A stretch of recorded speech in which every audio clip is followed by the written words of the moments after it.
Hi, everyone, and welcome to Troop 215 in Mendon, New York. We are so excited to have you with us. This is a great group of families and scouts, and we're really excited to have you all join us. I wanted to take a couple of minutes and walk through some of the basic elements of the troop, and so you can be better acclimated as to what to expect in the months and years ahead. We're hoping that you all take this opportunity just to familiarize yourself a little bit with some of the similarities and differences that might be out there in terms of the relationship between a Boy Scout troop and Cub Scouts. So hopefully you'll get some questions answered here, but feel free to bring those questions to us at any time. I think to start us off, I would mention what a great facility that we have at Mendon Church. This facility agreed to charter our Boy Scout troop in 2018, and we've had a great relationship with the folks here at Mendon Church. It's a real state-of-the-art building with a wonderful facility, plenty of parking, indoor places where we can meet, classrooms, large rooms. It's just been really, really great. They have this wonderful outdoor pavilion that we've been able to use. They provide us with a storage place. You can see it in the back there. It's a little storage shed where we keep some of our supplies. We also have a fire pit here that was rebuilt recently as an Eagle project with one of our scouts. So sometimes in the better months, in the spring and also in the fall, we'll set up our troop meetings outdoors here. So you'll see us do that at various times throughout the year. But it's just a great facility. We've been invited a couple of times to camp on this property, so we can even do that as well. It's all around a really, really great place. I think it's honestly one of the best facilities for scouting in the HFL area. Currently, Troop 215 has a little over 30 scouts in this unit, and they come primarily from the HFL school district, but we also have scouts that are coming from Penfield and Pittsford as well, and even East Rochester. So it's a unit that has attracted people all around the area, and we think it's in large part because of this facility and also because of the program. Now, one of the aspects of this scouting unit is that we have a troop website that we use primarily for communication and for a place where scouts and families can register for upcoming events. If you were connected to PAC 105, you might be familiar with this site. This is our SOAR, S-O-A-R site. SOAR was a company that we've used for many, many years. It has recently gone down, and the company has folded. They are in the process of selling it and potentially restarting this site down the road. We're not entirely sure when that's going to happen or if it's going to happen and what it might look like. But this was our old troop website where we had calendar information and we communicated regularly with a weekly e-blast and whatnot. The new site that we're using is now run by Troopmaster, and it looks like this. And we think this may be what we're going to be using in the future. But it's very similar to the old SOAR site in that this is a place where you can come and register for upcoming events and also receive a weekly, they call it a newsletter. So it comes out every week and it has announcements and calendar information and things like that about upcoming events. So the troop website, whether it's the old SOAR site or this new Troopmaster site, is an important component in terms of staying in touch with what's going on in the unit. We recommend that not only the adults but also the scouts themselves have login capabilities for this and that they get a little bit more acclimated to logging into this particular site just so that they can see what's going on and actually even help out with running the website. The other element that will be similar to what you saw in the PAC, in PAC 105, is the Scoutbook site. So Scoutbook is the site that we use to track advancement. So this is something that's pretty similar to what you have seen with PAC 105. And we've been able to bring all of the scouts that crossed over into Troop 215, into their Scoutbook page. So when you log back into Scoutbook, your scout should show up now in Troop 215. If you also have a scout in the pack still, maybe a younger sibling or something, that scout will also show up just like this. So you'd have something on the right that would indicate that you have a scout in the troop and also a scout in the pack. But either way, this is the site that we use for tracking advancements. It's a really important site, and please make sure that you get connected to your scout, that you update their information. And this too is another place where we'd really like to see more and more scouts be able to have login capabilities for this site as well. That's not something that we can do. That's something that a parent has to do, but we encourage you to get your scout up and running. They do need to have a dedicated email address in order to have their own login credentials. But we encourage everybody to try to do that, maybe put their picture in there, make sure that the contact information and whatnot is all correct. But please do at some point connect with Scoutbook and make sure your scout is fully in the troop Scoutbook page. So those are our two websites that we use to run this unit. The troop website is primarily for communication and registering for events, and Scoutbook is the main website that we use for tracking advancements. So what can we say here about Troop 215? Well, I've posted here the Troop Master website on the top. The top bullet is the Troop Master website. And again, this is replacing our old SOAR site that we had for years, and also the PAC had for years. Both of those sites are no longer running, and we're just not sure what's going to happen. So please make sure you're connected with that. We'd also mentioned that Troop 215 has trained leaders, all of our leaders, in order to be registered, both troop leaders. These would be the equivalent of, your den leaders and your cub master and whatnot at the pack level. All the trained leaders have gone through youth protection training. They have to do that every 2 years. And they also do training for the specific position that they're in. Either they serve on the committee side, which I'll mention here shortly, or they're serving on the scout side as a scoutmaster or an assistant scoutmaster. But all of these positions are fully trained. In fact, you have to be fully trained in order to be registered as a leader in the troop. I'd mention here as well, there's a strong tradition here with the Boy Scouts of America, and this tradition goes back to about 100 years, a little over 100 years actually, the founder being Lord Baden-Powell. And so the scouting tradition here is long, it is rich, and it's really something that we value. And a lot of the same values that you find in scouting are values that we as parents want to try to communicate to our kids. And so the scouting program really has this long tradition of really helping these young men build character in ways that are both fun and encouraging and truly life-changing. We're also a unit that places a strong emphasis on faith commitments. A lot of our scouts attend various houses of worship, churches, synagogues, whatnot, and we want to make sure that our church is always supporting the faith commitments that our scouts and our families have. Scouting also has a rich tradition of religious emblem programs, and we encourage our scouts to look into ways that they can earn some of these religious emblems along the way in their scouting journey. We also have very close ties with the community, both HFL and the surrounding areas as well.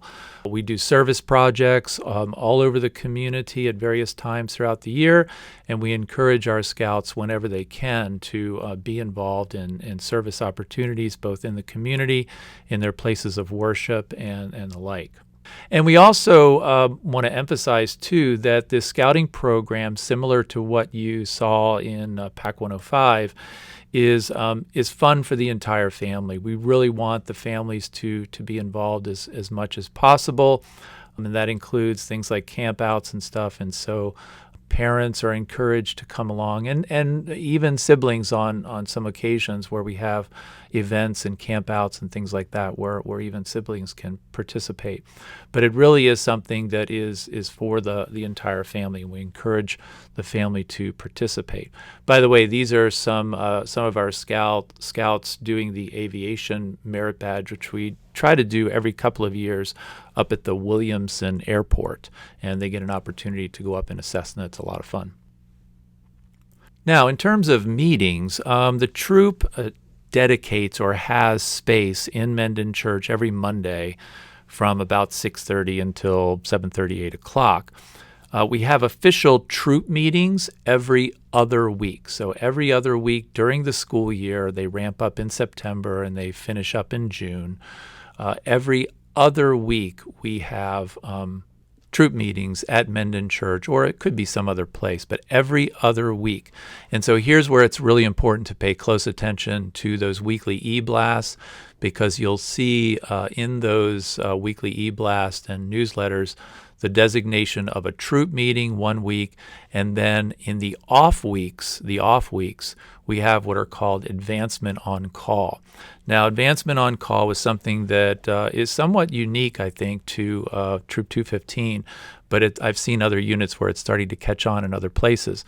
We realize that families are very busy these days, and our scouts are involved in all sorts of things at school and at church and whatnot. And so, we want to make sure that our scouts aren't overly committed to various things. So we've really appreciated this idea of having troop meetings every other week.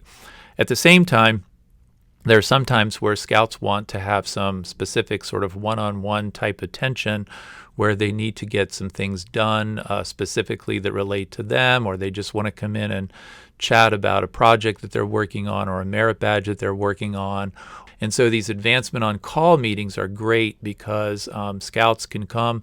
Usually we have a leader or two and maybe an older scout or two at the church between 6:30 and 7:30, and scouts can just come in as needed, really. They can just come in and maybe they need to get something signed off. Maybe they have a particular project that they're working on and whatnot. So there could be all sorts of things that they might use those advancement on call meetings for. But it's a really great opportunity to get some personalized attention on something. These advancement on call meetings are not required, so if you don't need to come and do anything, you don't have to come. So that's what's nice about it is that with these troop meetings every other week, it gives us, the scouts, an opportunity to do some other things. I mentioned also we have service opportunities throughout the year. Scouts will do these individually. They might have some service opportunities that they're doing. Prior to COVID, we'd have a few that we do as a troop. Like, for example, we would sometimes do some service for the charter organization at Mendon Church. Other times we have gone up to places like Food Link as a unit and done some service hours up there. So we're always looking for opportunities. If there are things in your world that would function in this capacity as a service project, please let us know. We'd be happy to stick those things on the calendar and get our scouts involved in that. But service opportunities are a great thing. We just want to build service into the lives of these kids. So the other thing that we do that relates to meetings is occasionally, sometimes this might function as a troop meeting, sometimes it might be an advancement on call, but we build merit badges in throughout the year. We usually have a good handful of merit badges that are done every year. These are sometimes Eagle required merit badges. Sometimes they're called elective merit badges. So scouts have to do a certain number of merit badges in order to make their rank. And they have a number of these merit badges that are so-called Eagle required merit badges. And merit badges relate to all sorts of fun things and skills items and career things. So there's just dozens and dozens of these kinds of merit badges that are out there for scouts to do. Sometimes they do these on their own. Sometimes they do these as a troop or as a patrol.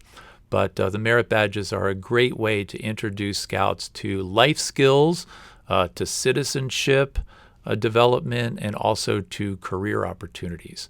So we want to encourage all of our parents, especially if you have some certain skills that you're interested in, take a look at the list of merit badges. You can just Google this, look at the list of merit badges, and if you'd like to sign up as a merit badge counselor, we'd love to have you do this.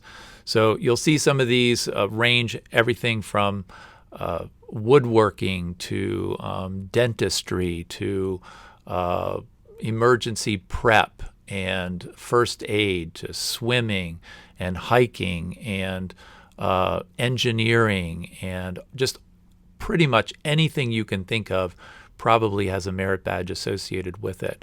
And the Scouts will do a number of these throughout their career as Scouts, some of them in order to advance and some of them just for fun. So you'll see occasionally we'll have a meeting that'll be set aside for a particular merit badge. Some of these merit badges they lend themselves to the older Scouts, sometimes for the newer Scouts, so you just kind of keep an eye on that and just ask if you have any questions about that, and we can tell you whether or not your Scout would be good for this particular merit badge. And then you might find other activities that we're doing. Sometimes in lieu of a troop meeting, we might do a hike, or we might do a little workshop on hammock camping or some other kind of skill. We might meet someplace other than Mendon Church. And recently we did something on hammock camping. That's why it's kind of in my mind. But we might do something where we set aside a troop meeting and we meet someplace and practice some cooking skills. So just keep an eye on the troop website for what's coming up. And if you have ideas, if there's something that your Scout really would like to do, by all means, jump in and let us know, and we'd be happy to get those kinds of things on the calendar. So that's the meeting schedule. Think every other week we have a troop meeting, and then we have an optional advancement on call meeting. And we invite the Scouts to participate in as much of these meetings as many of these meetings as they can. Now, the other thing I'd mention too is that similar to PAC 105, Troop 215 is a member of the Seneca Waterways Council. And I'd invite you, if you haven't been to the shop in Brighton Henrietta Town Line Road, I'd invite you to sometime take a trip over there, particularly if the Scout is just crossing over and they don't have a brother, a sibling where they're inheriting some of their uniform items and things like that. The Scout shop over on Brighton Henrietta Town Line Road is a great place it's a national Scout shop, so it's a great place for you to go into that store, and you can purchase uniform items. You can get a handbook over there, which I strongly recommend that you do. And, this would be a place where sometimes if you're paying, for example, a fee to go to Massawepie in the summer, you might drop off a check there or whatever. So that's where the main office is of the Seneca Waterways Council on Brighton Henrietta Town Line Road. And I just encourage you to check that out next time you are in the area. So what's the mission of the BSA? Why are we here? Well, the main mission, I think it's really important to remind ourselves of this every once in a while. The mission of the Boy Scouts of America is to prepare young people to make ethical and moral choices over their lifetimes by instilling in them the values of the Scout Oath and Law. These Scouts have been learning the Scout Oath and Law ever since they've been Tiger Scouts. And our goal is to try to build these values into the life of these young men. And that's really what we're trying to do here. Now, we do it through putting them in contexts that require them to make choices, make good choices. Sometimes they make those good choices, sometimes they don't. But we want to give them a space where they can learn how to make these ethical and moral choices based on the Scout Oath and Law. So the kinds of things that we do, whether it's the patrol method or the opportunities that they have to go on a hike and interact with each other, it puts them in positions, in contexts where they have to deal with each other, and they have to learn how to treat each other with respect and all of those sorts of things that we want our kids to develop. So that's really what this is all about. It's not necessarily making these Scouts experts at knot tying or experts at first aid or things like that. That's all part of it. Those skills are part of it, and we definitely want to try to build those skills into their lives. But the goal here, the ultimate goal here is to help these Scouts build character. That's really what we want them to do. And so we look for opportunities where we can, push them a little bit and help them to think about the choices that they're making. And these are the kinds of things, again, as parents, we want our kids to be doing. We want them to think about how they interact with each other and how they can help each other and serve each other and lead each other. And it's really, really challenging. It's definitely challenging, particularly when it comes to developing leadership skills. So helping them to build character, helping them to have opportunities where they can make mistakes, where they can fail and grow. That's really what the scouting mission is all about. So keep that in mind as you watch the boys interact with each other, as you watch them at meetings.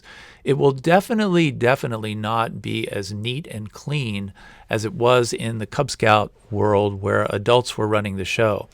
This is an opportunity to allow the scouts to run things, to allow them to lead, and that sometimes means it's a little bit messy, but it's just a great opportunity for them to develop those skills of leadership, and it's all about helping them to build character. Our unit is also, as I mentioned before, definitely family-oriented. So we have a couple of campouts during the year that we really try to encourage families to come and to participate in. It's not required. So again, this is a little bit different from Cub Scouts in the sense that your scouts can come to campouts. They can camp on their own. They can camp in their patrols. They do need to have a couple of adults with them if they're doing something that is a BSA event, but as patrols, they can camp on their own, and as troops, they can camp on their own. So they can come to meetings on their own. All of those kinds of things. We're trying to get them to do that, but we also want to communicate that this is all about family too, and so we really try to encourage families to be involved, certainly to help out in terms of adult leadership, and be involved in any way that they can. So what are some of the similarities between a Scout troop and a Cub Scout pack? Well, certainly the similarities relate in terms of the Scout mission and values. So the Scout Oath and the law, a Scout is trustworthy, loyal, helpful, friendly, courteous, kind. All of those things are definitely there, both at the Cub Scout level and at the Boy Scout level. Advancement is something that is important both to Cub Scouts and to Boy Scouts. So when Cub Scouts come in as Lion Scouts or Tiger Scouts and they work their way up to the Arrow of Light, which is the goal of the Cub Scouting program, that same is true for the Boy Scout program. They come in as Scouts. They earn the Scout rank. They earn the Tenderfoot rank from there. Then they earn the second class rank, then the first class rank, then Star, Life, and Eagle ranks. And the goal, of course, is to get them to the Eagle rank. So advancement is something that is definitely important for both Cub Scouts and Boy Scouts. Parent involvement is an absolute must. So we really need to have parents.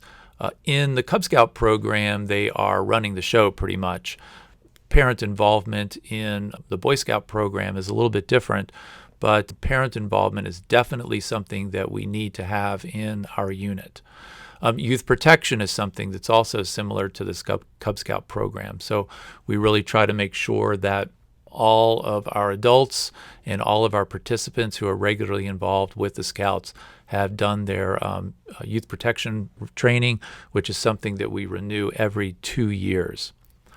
And also similar to the Cub Scout program is the development of life and outdoor skills.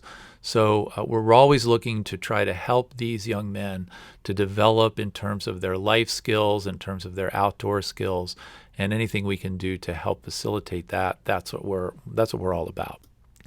Now, there are some differences to the Cub Scout unit and a Boy Scout unit.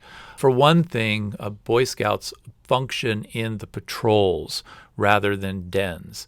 So every Boy Scout troop, we have a number of patrols The new scouts will be a part of their own patrol, and then will decide if they want to merge into some other patrols or just create one for themselves.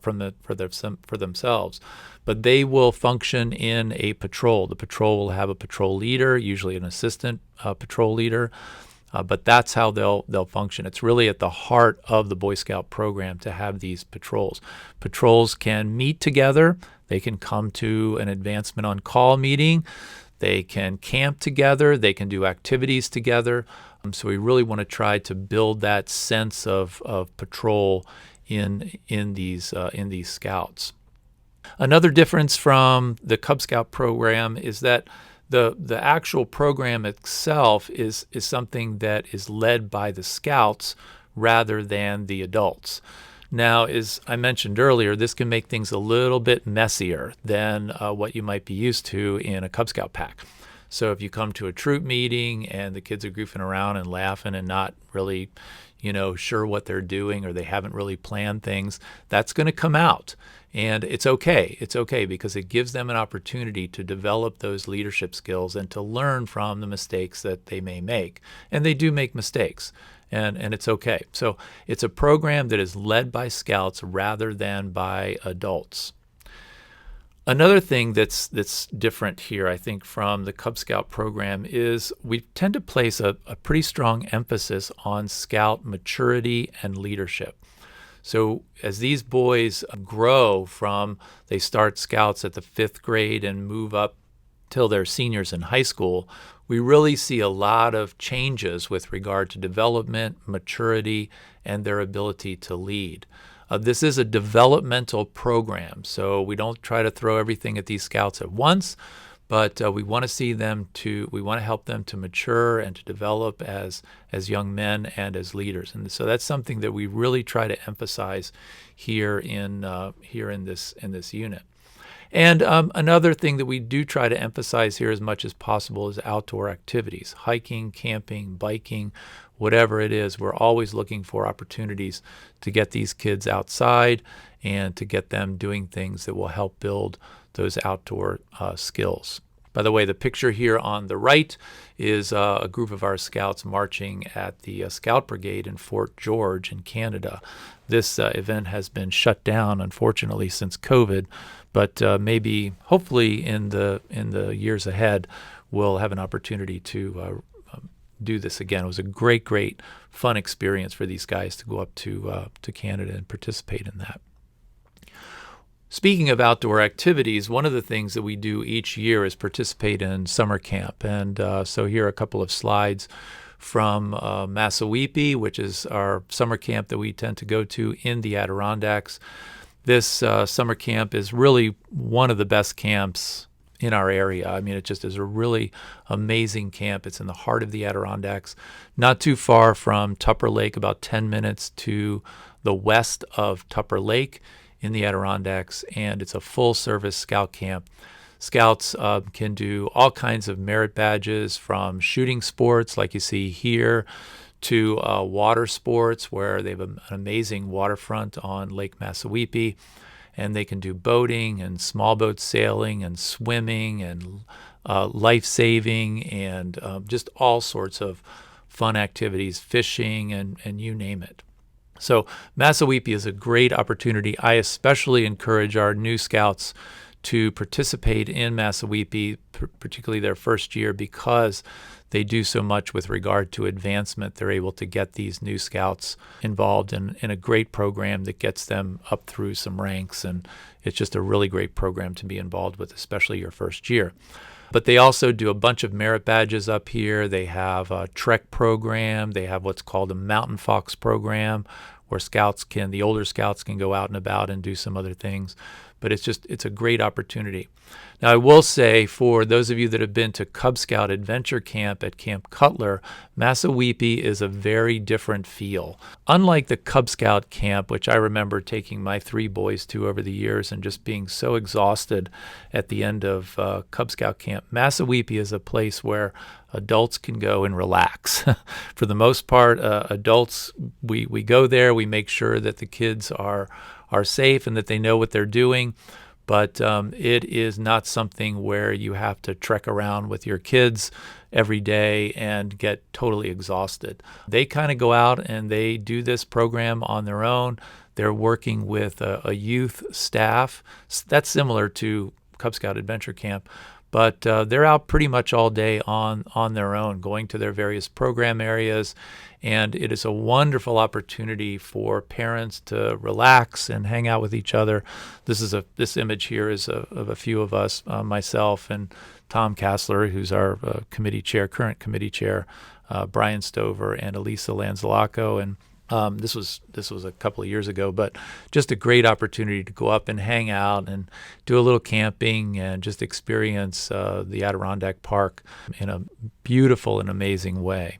So I'd encourage all of you to consider sending your scouts to Massawepie. My kids all went multiple times, and it's a great way to have fun. It's a great way to interact with other scouts in the area. It's a great way to advance, and it's just a really, really fun experience. This is a winter camp that we did also at Massawepie. We did a little hike up Mount Joe in the Adirondacks and got a view of the High Peaks region. And so there's just all sorts of fun things that we try to get these guys to do. This is also at Massawepie during the summer. This is a couple of our guys out doing some small boat sailing. So lots of fun things that we can do, and we're always looking for more ideas and more opportunities. So with this new crop of young men that are coming into the program and their families, we're looking for other cool things that you guys can bring to the table for us to do.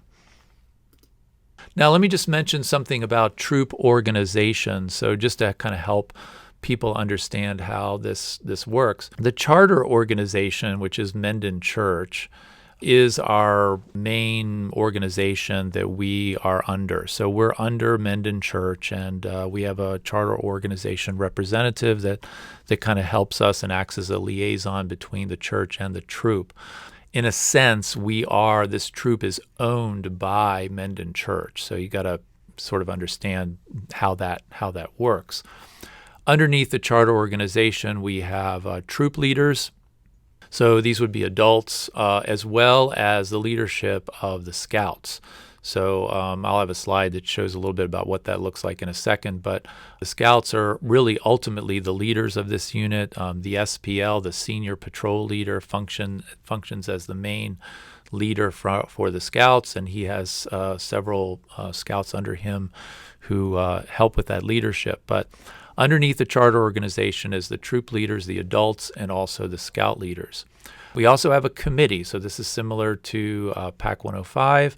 The committee basically exists also of adults to help make sure that the PAC or that the troop has what it needs in order to be able to function, that it has leaders, that the leaders are trained, that it has money, that it has a space, all those sorts of things that are there to kind of help make sure that the troop has what it needs in order to be able to function. We also have council professionals. These are people, adult scouters who are actually professionals. They work at the Seneca Waterways building over on Brighton-Henrietta Town Line Road, and they also provide for us, for the units in the council, facilities and training and events. They provide all kinds of different things to us to help make our program richer and stronger.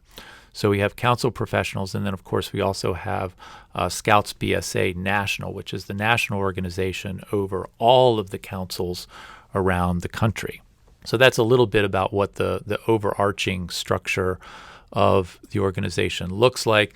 This is a somewhat dizzying graphic of what I just talked about. And so you can see here at the top of this chart is the chartered organizational representative, and then the troop committee under that, and then you have the troop in the large box consisting of, the scoutmaster and various assistant scoutmasters. You can have as many assistant scoutmasters as you like, and then under that would be the scout leadership, the senior patrol leader, the assistant senior patrol leader, and then various other positions like troop guides and patrol leaders and den chiefs and quartermasters and scribes, and all of these positions will start to make sense a little bit more as you get more acclimated to this. But I'd encourage you to have your scout take a look at this and make sure that they understand.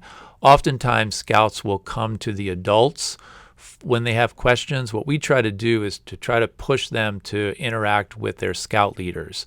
So if a scout has a question, they bring it to me or to somebody else who's there at a meeting.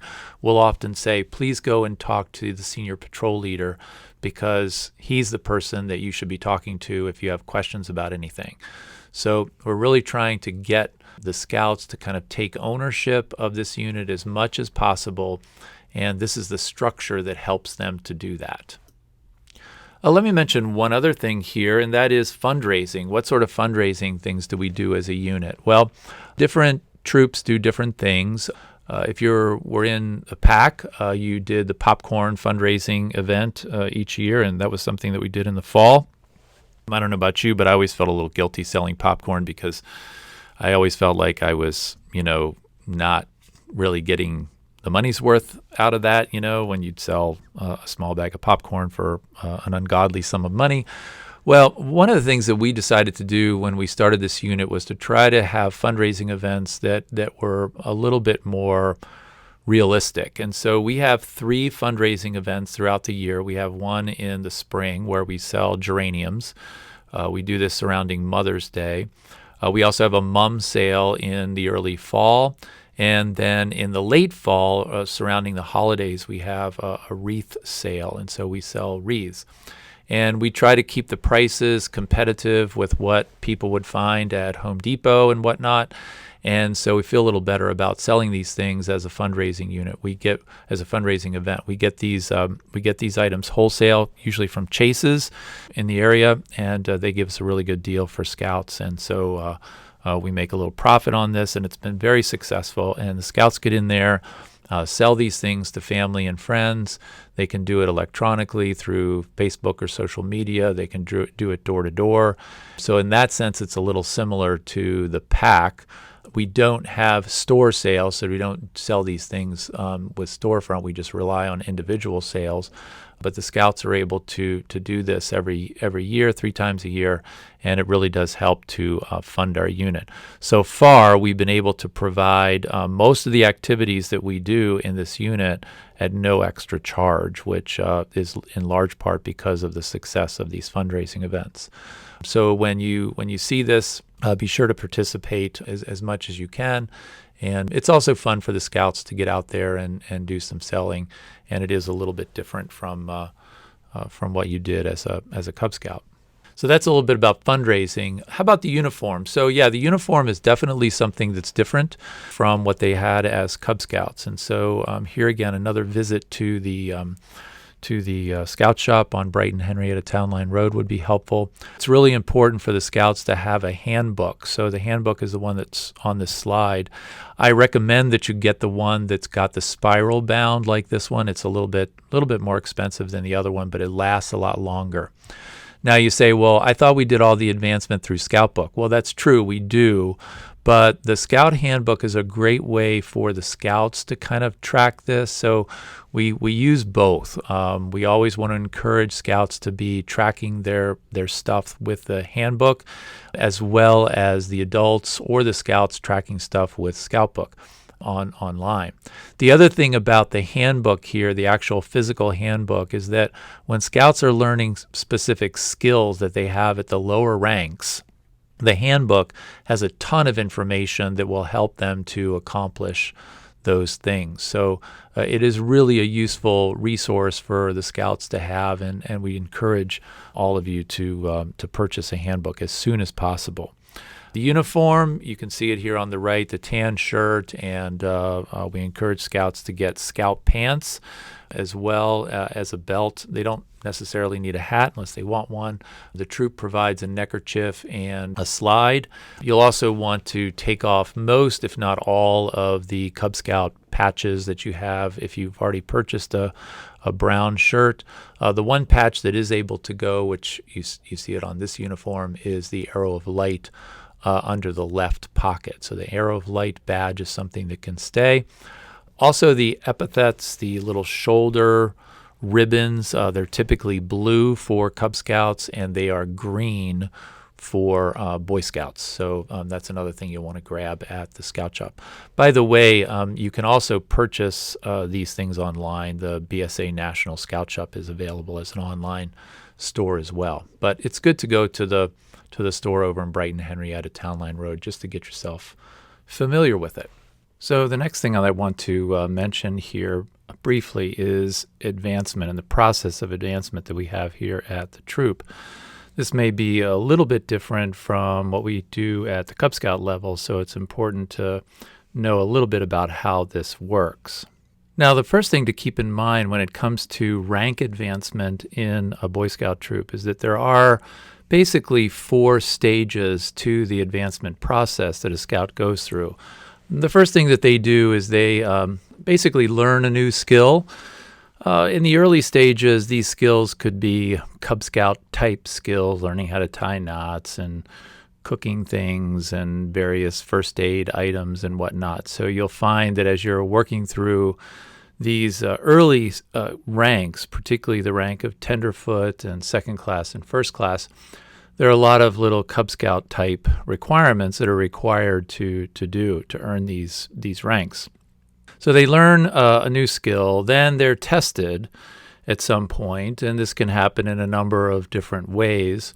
Then they also review the skills that they've learned. This is done particularly at what's called a board of review that happens at the end of a rank when they've kind of finished all their requirements for a particular rank.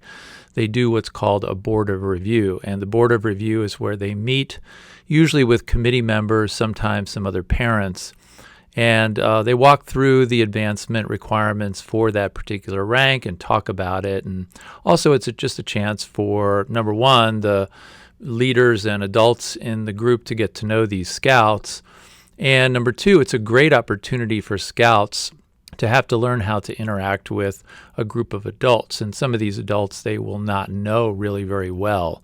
So by the time they've gone through the various ranks, they will have done what I like to call sort of a mock job interview a handful of times, and it's remarkable to see how well they're able to navigate these kinds of things. So anyway, they do a board of review.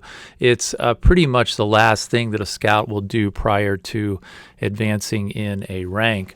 And then there are recognized. The last thing with regard to advancement is they're recognized, and they're usually recognized at a court of honor. We do several court of honors throughout the year. So this would be similar in Cub Scouts to like a pack meeting type of thing. So those are the basic steps. They learn a skill, they're tested, they're reviewed, and they're recognized at some point.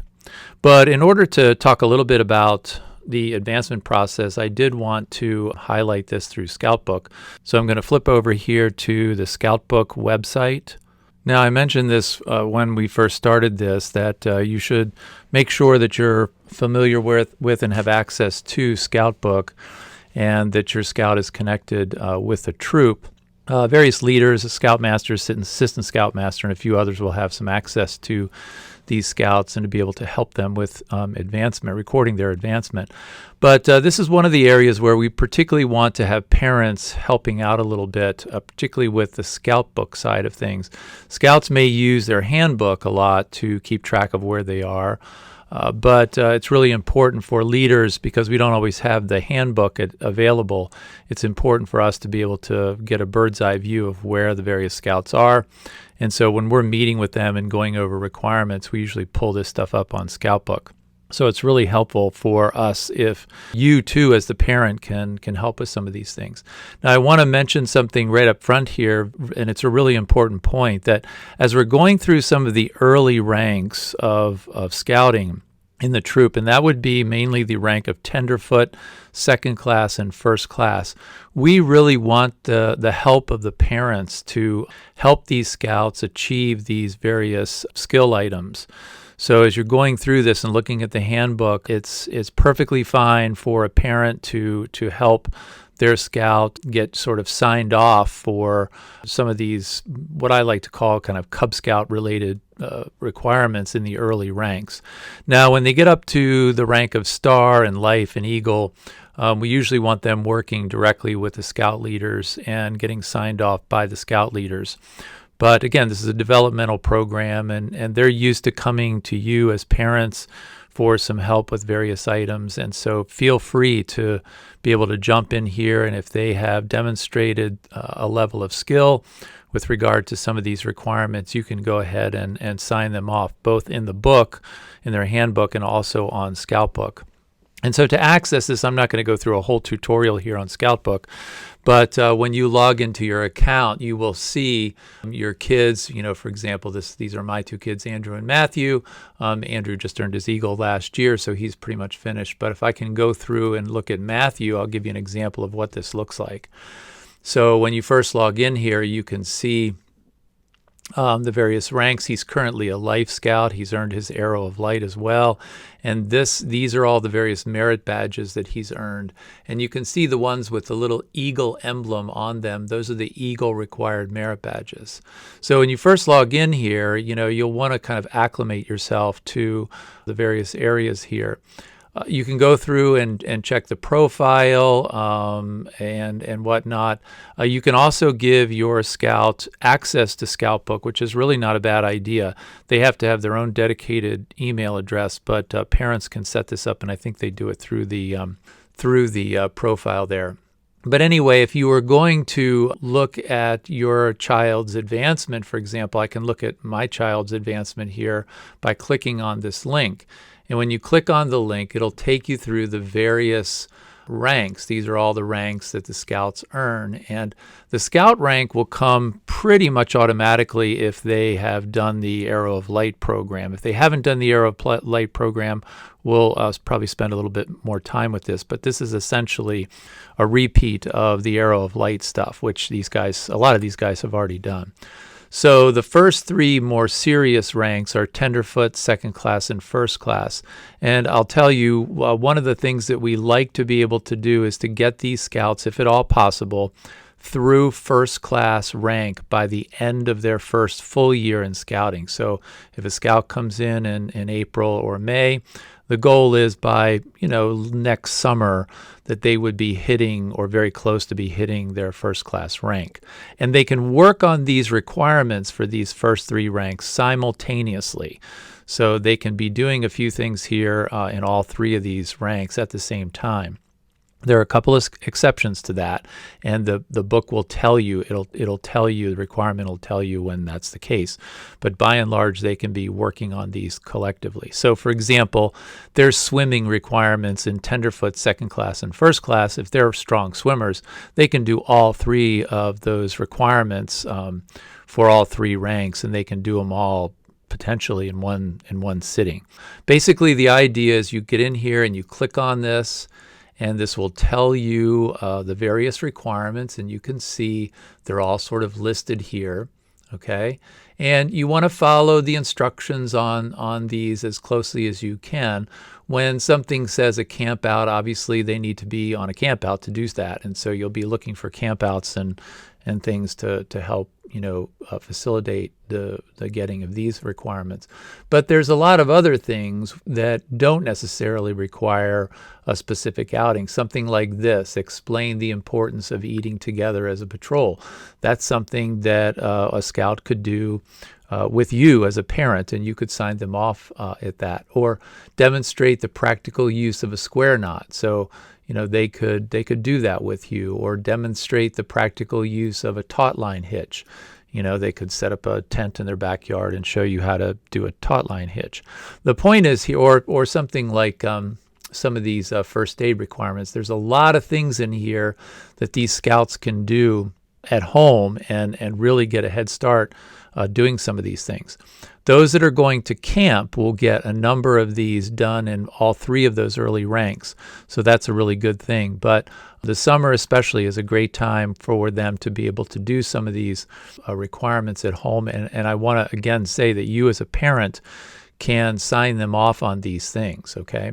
The only thing we ask you not to sign off on, obviously, would be completing the board of review. That's not something that you would be able to do.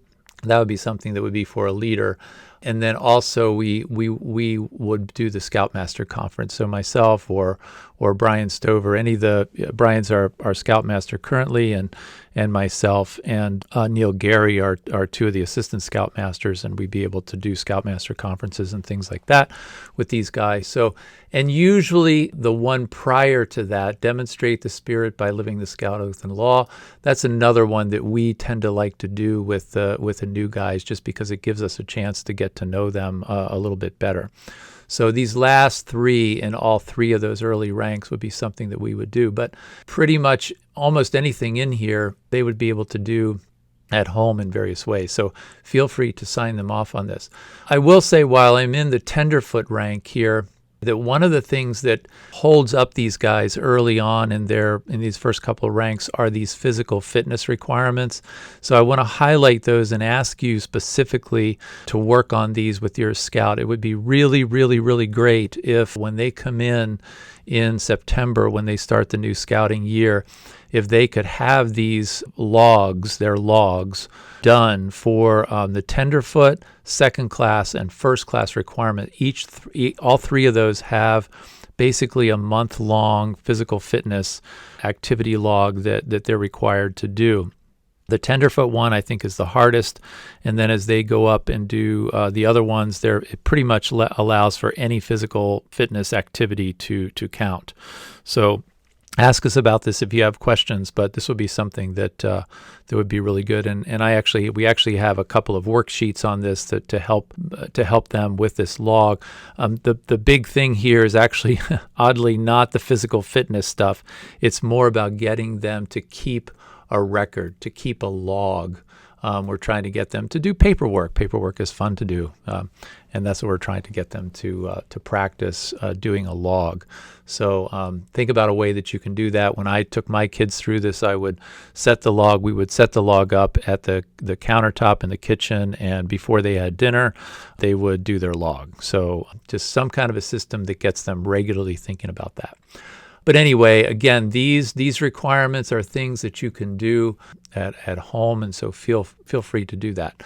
These are the second class requirements, which is the next rank past tenderfoot. If my computer loads, there it is. So there are a number of these requirements here. There's a lot of repetition. There's developmentally, they go through first aid at different levels, and swimming examples and swimming tests, and being able to do knots, and using a map and compass together. This is a fun one. Take a 5-mile hike, approved by your leader and your parent, and we will sometimes take the scouts over to Mendon Ponds to do that. But it's something you can even do at home. The kids that are going to Massawepie, they do this 5-mile hike during summer camp. So this is the first class requirements for the rank of first class, and you can see there's quite a few of these things. Again, these tend to be a lot of similar kind of things that they did for tenderfoot and also for second class. There's some swimming stuff in there. There's some cooking. There's some physical fitness and whatnot. So these still fall into that category of kind of Cub Scout type requirements that scouts have to do. And as I said, by the time they hit their first year, they finish their first year, we're hoping that all of these new scouts will be through or nearly through their first class rank. So that's our hope. Now, one of the things that I wanted to point out to you here is that tenderfoot, second class, and first class, scouts really are the recipients to the program. Okay, a lot of these little requirements.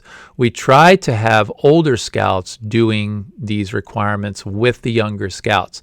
And I will tell you, it gets a little bit messy when that happens. Don't be surprised if you come to a troop meeting and you watch the older scouts teaching the younger scouts, not really doing a great job at it. The scouts may seem like they're not really learning very much. That sort of happens because, again, this is a developmental program. We're trying to give these older guys a chance to teach the younger guys, and that's what they're doing. And sometimes it's not as pretty as it would be if the adults were doing it. So just keep that in mind. If you come to a camp out, you'll see this as well. The scouts try to cook. They sometimes do it successfully. They sometimes do it not terribly successfully, and it can be a fun thing to kind of watch them grow and develop as leaders and as young men. So, but that's how this works. They're recipients to the program. Once they hit the first class rank and they start to work on star, I'm going to click over here to the star rank, and I want you to notice the difference. So in the star rank, Star, Life, and Eagle, the categories of advancement are service, merit badges, and leadership. So you can see the service here, 6 hours of service. That's one of the requirements. Another requirement is this is when they start to take on leadership positions. And they serve in these positions for 4 months or 6 months. And some of the positions are listed here, like a patrol leader or senior patrol leader, a troop guide, things like that.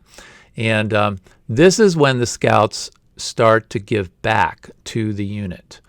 And you can see this is star. There's very few requirements because they are centered here on service, leadership, and merit badges. And when they've done these merit badges, even during the first year, they'll start to populate Scout Book here. And you can see on the right, these are Eagle merit badges, and then you have some elective ones. Okay, so as they do these things, they'll start to populate into Scout Book. This is the life requirement. It's the same thing. Merit badges, serving in your troop in a leadership position, and service projects. Okay, service hours basically is what it is. All right, a couple other things, but they're very minimal requirements. At this point, and as a Life Scout, they're giving back to the younger scouts. They're teaching the younger scouts. They're learning how to be leaders. So that's what that's all about. Eagles the same way. They finish up their merit badges. You can see here they have a total of 21 merit badges that they need to learn. You can see Matthew has a couple that he still needs to finish up. They have to serve 6 months in a leadership responsibility, and they have to do a service project. This is the Eagle service project that you hear about. This is a pretty serious project, and it kind of is the culmination of their rank and their program is to do the Eagle project. So that's a little bit about advancement. I know that's a lot of material, but try to get into Scout Book and poke around and get a feel for what's in here, and hopefully you'll have a little better sense of what's going on. Now, the last thing I wanted to mention here before I let you go, and I really do appreciate your patience kind of sticking with me through this, but it's important, I think, that you get some of this material. The last thing I wanted to mention is that we could not do this without dedicated adult leaders. And so we really want you to consider helping out in some fashion for the unit. You could serve as an assistant scoutmaster. We would love to have somebody helping out with this new group of guys, helping them to get up and running, maybe taking them on a camp out, that sort of thing. So we would really love to have that.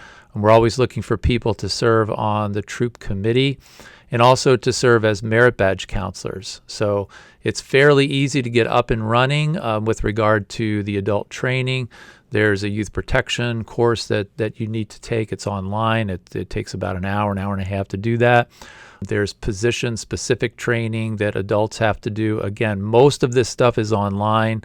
There's one course that you'd have to take that's a face-to-face course that relates to the assistant scoutmaster role.